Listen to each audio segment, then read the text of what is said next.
Hi, and welcome. You're listening to the X22 Report. My name is Dave, and this is episode 967B, and today's date is May 10th, 2016, and the title of the episode is Obama Boosts Efforts on All Fronts by Creating a New Caliphate in Northern Syria. Let's get into the economic collapse, political, and geopolitical news. Now, here in the United States, we talk about this a lot, and we talk about encryption. And we know that the U.S., the police, the other agencies continually say that encryption is a problem because it presents a significant barrier in solving a lot of their crimes and spying on the American people. But across the ocean, we see that Europe right now is also doing the exact same thing as the U.S. agencies. They're saying that encryption prevents them from solving a lot of their cases. And they're saying that 75% of the time, encryption gets in their way.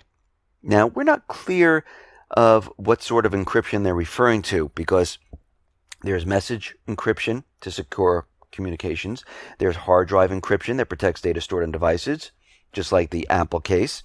So there's many different types of encryption, but we all have to remember one thing, and one thing that's very important here is that encryption is to guard against people looking into your private information. It's like having important papers that you put into a safety deposit box, which I wouldn't do, or you place them into a safe with a combination lock or a key. And it's like these agencies coming out saying, all these people with the safes and the safety deposit boxes and all these places where they keep the secure papers, it's really making it very difficult to solve cases because we just can't get into them whenever we want. And we have to remember, the reason why they continually do this is because they want the ability to spy on every single person through the communication that's going back and forth.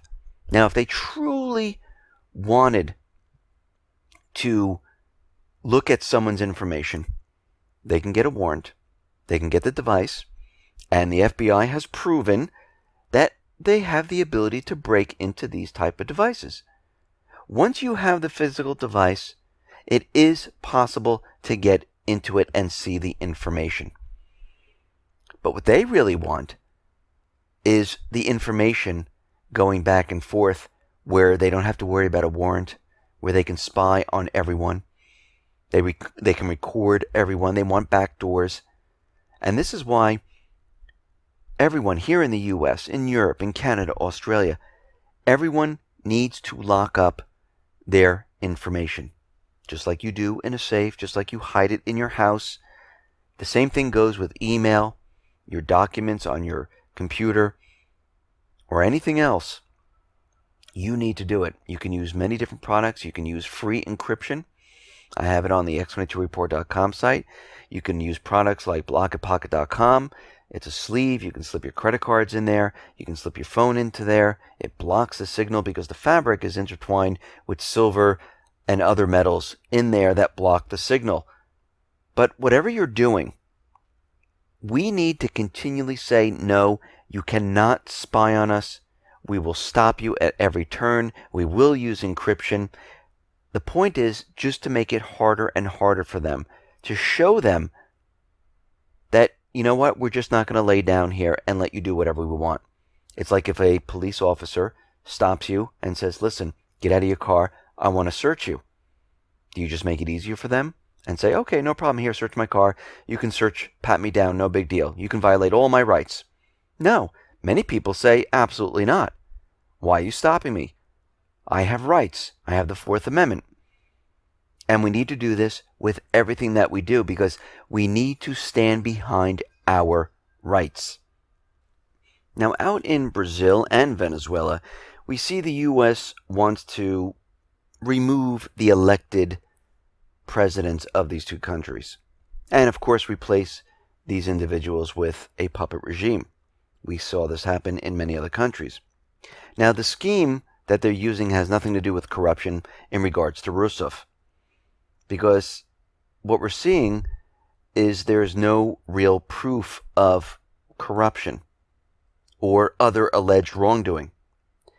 And this has to do with manipulative power grabbing.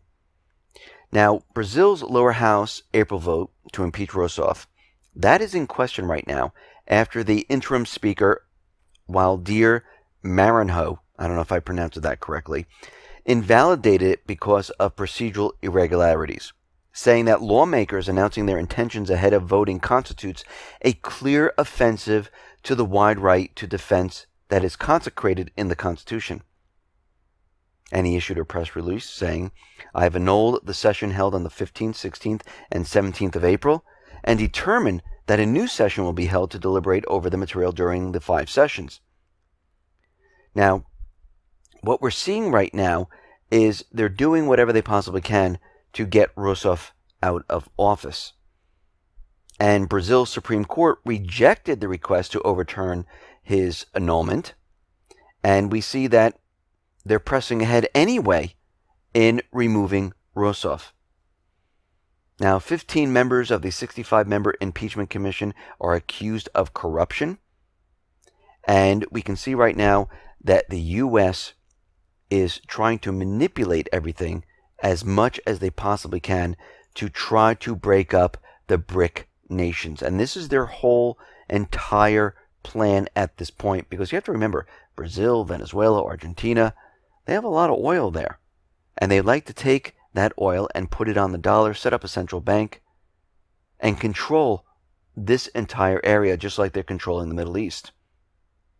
Now, out in Afghanistan, we see the U.S. has spent $759 million on something. But we don't know what it is, really. I mean, think about it. If you spent $759 million and then told your boss you have no idea if anything was accomplished, and then that little data you do have is probably fraudulent, how do you think that's going to work out for you? Most likely you'd be fired.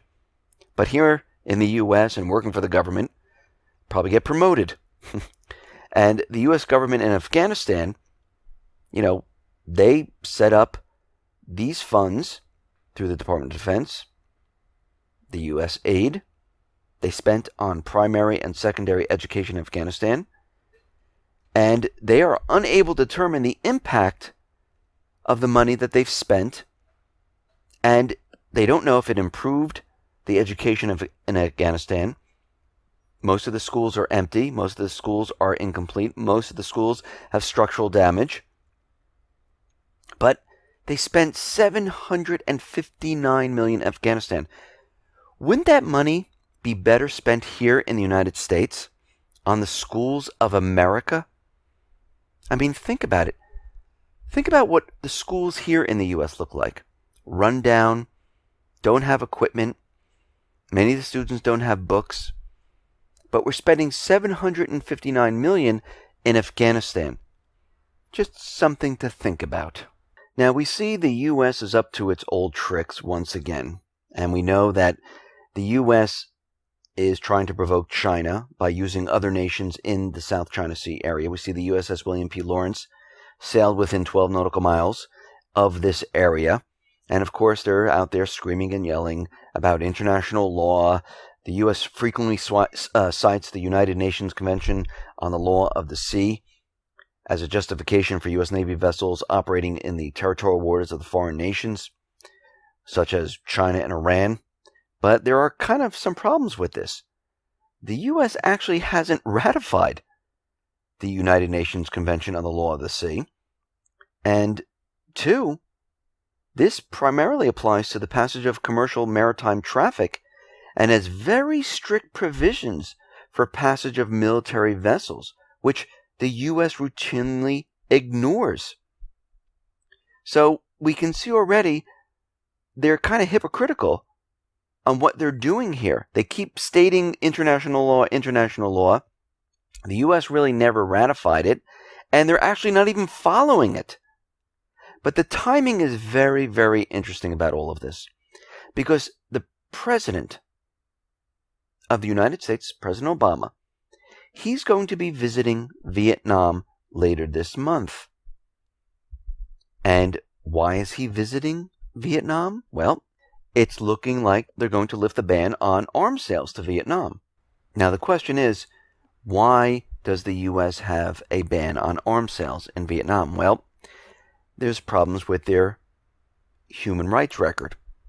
There are senators which have voiced their objections and reservations over lifting the ban and argue that Obama should hold off on any dramatic gestures because they need to gather more evidence that Vietnam has made some progress on their civil liberties in a country that routinely arrests and beats dissidents. But you have to remember, the administration doesn't care about that. Look at Turkey.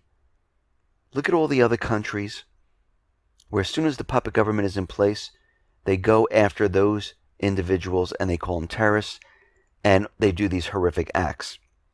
Look what they've been doing in Syria with sarin gas, chlorine gas. They have their proxy army torture people. But the only reason Obama is going down there is because they're provoking and encircling China at this time. And I wouldn't be surprised if Obama decides to lift the ban and all of a sudden we see high-tech arms headed in this direction to complete the circle. Now we see Iran, they have finally deployed their S-300 air defense system at one of its military bases, and we can see that is complete at this point in time. Germany, they are raising the number of their troops for the first time since 1990. Why are they increasing their troops to 14,300 soldiers and 4,400 civilians?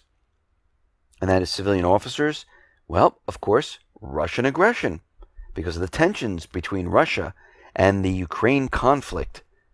And we can see most of these countries now are using this as an excuse to increase their military budgets, to increase troops, to increase military assets. And we see the U.S., NATO, they've been pre-positioning all of this over the last couple of years.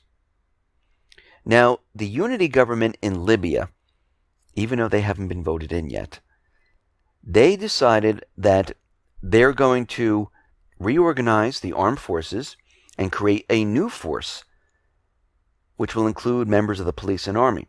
Now, the Libyan government of national unity announced that they're going to create this force, and it'll be a presidential guard, which will protect different areas of Libya, protect the new president, protect the government buildings, from the people of Libya. And we can see right now they're doing this because they realize the people of Libya, they don't want this unity government. They made it perfectly clear. The present government that's there is saying, no, we're not going to be holding a vote. The parliament's not going to be holding a vote. We don't want you here. The people are saying, we don't want you in Libya. But it looks like this is what the U.S. government normally does. We see it happening here in the United States, where they're raising the fence by in the front of the White House by 5 feet. They're placing more security guards in front of all the government buildings. We see they're doing the same exact thing in Libya. They're protecting their assets because they realize the biggest threat is from the people. And they're very nervous about this. Now, out in Jordan, we see the U.S. Department of Defense. They have secured a deal to extend, provide Jordan with extended range precision tow missile systems. And these are tube-launched, optically tracked, wireless guided weapon systems that can fire multi-mission tow 2A, 2B, Arrow, and tow bunker buster missiles. And I wouldn't be surprised if these make their way to the Islamic State, to Al-Qaeda, to the moderate rebels. Now we see out in Aleppo, the ceasefire has been extended 48 hours beginning early Tuesday, which is today, and it will continue on. And we see that the U.S., they've been supplying aid into Syria, into certain regions, but the U.S. government, they had to suspend the funding of several Syria aid agencies. And one of the reasons is it came to light that there was bid rigging, multiple briberies, kickback schemes, and we're starting to see that there were certain NGOs that were involved in this. We see Turkey, of course, was involved in this. And we see that the Turkish private companies, they're charged with selling low-quality goods, such as blankets and other basic materials for Syrians, to the NGOs at inflated prices and pocketing the difference. And what became clear in the course of this investigation was this was a pretty sophisticated operation. So right now, all of this is suspended at this point. Now, yesterday, May 9th, U.S. and Russia came out and said, they're going to try to redouble their efforts to reach a political settlement in Syria under UN SCR 2254. And what we're seeing right now is that the United States, they don't want a political settlement, because we have to remember the UN SCR 2254 states the following in one part. It stresses that the Syrian people will decide the future of Syria, which means they will decide who is going to be the leader of Syria. Now, we know the opposition, the U.S., is in these ceasefire talks, and they keep talking about transition. And if we refer back to the UN SCR 2254, it states that there is no transition unless the people vote for this. And there was a poll that was done, the Le Figaro poll, and it says that 70% want Syria's Assad to remain in power. And this is how we know at this point that the U.S. is not going to abide by this resolution. They're not going to go along with it, and this is what they're doing. They're preparing for something much larger. Now, Obama came out and said something very interesting. And he said that the president is going to direct his National Security Council to continue to intensify operations across all military and civilian fronts in Syria. Now, of course, they're saying this in regards to the Islamic State, but we know this is always code speak for they're going to go all out in Syria. Because every time they talk about the Islamic State, we know this is really what they're not going after. And we know this for a fact because there's an analyst in CENTCOM who says that there were certain individuals that were distorting and editing intelligence reports about the fight against the Islamic State in order to portray that a campaign as more successful than it really was. And right now, the Pentagon's Inspector General, it has opened an investigation into this. And what we're seeing right now is that there is a possible cover-up. And we can see that there are some analysts accusing the senior intelligence officials at CENTCOM, Major General Stephen Grove and his civilian deputy Gregory Reichman, of deleting emails and files from the computer systems before the Inspector General was able to examine them. So we can see there's a huge big cover-up. This entire time when they said we're going after the Islamic State, they really weren't. Now, we all knew this. We know this still to be a fact because it is the proxy army. Remember, the U.S. government central bankers, they spent a lot of money on these paid mercenaries, and they're not going to destroy them. Instead, they're morphing them into the moderate rebels. They're flying them out into Libya, Lebanon, and other places. And what they're really doing is they're getting prepared and ready to go into Syria. Now, very interestingly, Al-Qaeda is out there, and they're going to form a second Islamic State, which will soon be established in Syria. You remember, the Islamic State decided to do this, but Al-Qaeda, they're in the middle of the process, aimed at establishing an emirate in the northern Syrian province of Idlib. Al-Nusra, Al-Qaeda, they're going to be coming together, joining forces to break apart the northern area of Syria. Now, why would they be doing this at this point? Why would the U.S. have Al-Qaeda, Al-Nusra spread across the northern area and make it look like they're creating this emirate in this area? Because we know about 6,000 plus terrorists came flowing in from Turkey. Because what they're doing right now is they're building this area up in northern Syria to become some type of zone of interest, to come to be some type of safe zone, whatever they're going to call it. We see the air bases still being built. They're going to be bringing in fighter jets, troops, and many other military assets into this area. And it's just a matter of time. We can see this is all being built up. We can see the United States does not want a ceasefire. They do not want a peace deal because they realize that the people are going to vote for Assad. And if they were truly going to leave this area and just say forget about it, they would have done it. Instead, we see more special op teams going into Syria. And we see all of this occurring at the same time.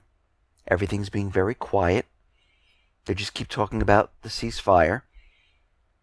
They don't talk about anything else. Actually, they don't even talk about peace or anything like that. They just talk about how they want to save Aleppo, how they want Al-Qaeda to be included in the ceasefire. They're just buying their time at this point because they're getting everything ready and prepared for August. Listen, everyone, thanks a lot for listening. Be well, be safe, and especially be prepared. Thanks a lot.